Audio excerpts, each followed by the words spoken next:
டிட்வா புயல் ஆழ்ந்த காற்றழுத்த தாழ்வு மண்டலமாக வலுவிழந்துள்ள நிலையில் சென்னையில் ஒரு சில இடங்களில் விட்டு மழை பெய்து வருகிறது. கடலோர பகுதிகளில் இன்றும் கடல் சற்று சீற்றத்துடன் காணப்படுகிறது. கூடுதல் தகவல்களுடன் இணைக்கிறார் செய்தியாளர் அன்புச்செல்வன்.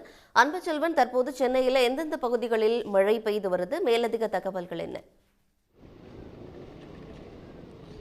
டிட்வா புயல் ஆழ்ந்த காற்றழுத்த தாழ்வு மண்டலமாக வலுவிழந்திருக்கக்கூடிய நிலையில் சென்னையை பொறுத்தவரை ஒரு சில இடங்களில் லேசான மிதமான மழை என்பது பெய்து கொண்டிருக்கிறது. அதுவும் தொடர்ச்சியான மழை இல்லாமல் விட்டுவிட்டு அதிகாலை முதல் மழை பெய்வதை காண முடிகிறது. இருந்தாலும் சென்னை முழுவதுமே வானம் மேகமூட்டத்துடன் காணப்படுவதையும் பார்க்கலாம். தற்போது நாம் இருக்கக்கூடியது நொச்சிக்குப்பம் பகுதியில். இந்த பகுதியை பொறுத்தவரை மீனவர்கள் தங்களுடைய படகுகளை வைத்திருப்பதை நேரடியாக நம்முடைய ஒளிப்பதிவாளர் காட்டிக் கொண்டிருக்கிறார். அந்த நிலையில் கடல் சீற்றம் என்பது சற்று இருக்கிறது என்று சொல்லலாம். நேற்று இருந்த அளவிற்கு தற்போது பெரிய அளவிலான கடல் சீற்றம் இல்லை. தற்போது அதே போல மழையை பார்த்தோமானால் நேற்று சற்று மிதமான மழையுடன் கனமழையும் கூட ஒரு சில இடங்களில் விட்டுவிட்டு பெய்து கொண்டிருந்தது.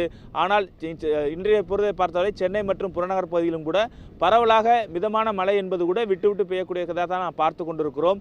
இதன் காரணமாக சென்னையை பொறுத்தவரை சுரங்கப்பாதை மற்றும் எவ்வித பகுதிகளிலும் தாழ்வான பகுதிகளிலும் மழைநீர் தேங்கவில்லை. தேங்கியிருக்கக்கூடிய ஒரு சில இடங்களில் மழைநீர் தேங்கியிருந்தாலும் அதையும் கூட மாநகராட்சி பணியாளர்கள் அகற்றக்கூடிய பணிகளும், மரம் எதுவும் விழுந்திருந்தாலும் அதை அப்புறப்படுத்தக்கூடிய பணிகளும் முடிவுற்றிருப்பதால் சென்னையில் இயல்பு வாழ்க்கையில் எவ்விதமான பாதிப்பும் இல்லாமல் இருக்கிறதாக நாம் எடுத்துக்கொள்ள முடியும். ஆனால் கடற்கரை பகுதியை பொறுத்தவரை விட்டு கொஞ்சம் மிதமான மழை பெய்வதோடு காற்றும் சற்று பலமாக வீசக்கூடியதை நாம் பார்க்கிறோம். அதை தவிர்த்து நகரத்தினுடைய உட்பகுதிகளுக்கு சென்றால் மழை என்பது சாரல் மழையாக இருக்கக்கூடியதன் காரணமாக எவ்விதமான பிரச்சனையும் இல்லை. மேலும் இன்று அலுவலக நாள் என்பதன் காரணமாக மழைநீர் எதுவும் தேங்கியிருக்கிறதா என்பதை தொடர்ந்து ரோந்து பணிகளையும் மாநகராட்சி பணியாளர்கள் ஈடுபட்டு கொண்டிருக்கிறார்கள். இந்த நிலையில் டிட்வா புயல் என்பது ஆழ்ந்த காற்றழுத்த தாழ்வு மண்டலமாக வலுவிழந்திருக்கக்கூடிய நிலையில் சென்னையில் பெரிய அளவிலான எவ்விதமான தாக்கமும் ஏற்படவில்லை என்று சொல்லலாம். நாம் இந்த கடலோர பகுதியில் தான் இருந்து கொண்டிருக்கிறோம். இந்த பகுதியில் மட்டுமே காற்று சற்று பலமாக வீசக்கூடியதை நாம் பார்க்க முடிகிறது. இதை தவிர்த்து நகர்ப்பகுதிகளில் பெரிய அளவிலான காற்று வீசும் கூட இல்லை என்று சொல்லலாம்.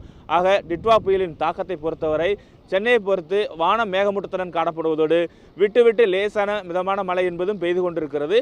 கடலோர பகுதியில் கடல் சீற்றம் சற்று இருப்பதோடு காற்றும் வீசுவதையும் நாம் காண முடிகிறது. நன்றி அன்புச்செல்வன், விவரங்களுக்காக. உடனுக்குடன் செய்திகளை தெரிந்து கொள்ள சன் நியூஸ் பெல் ஐகானை கிளிக் பண்ணுங்க.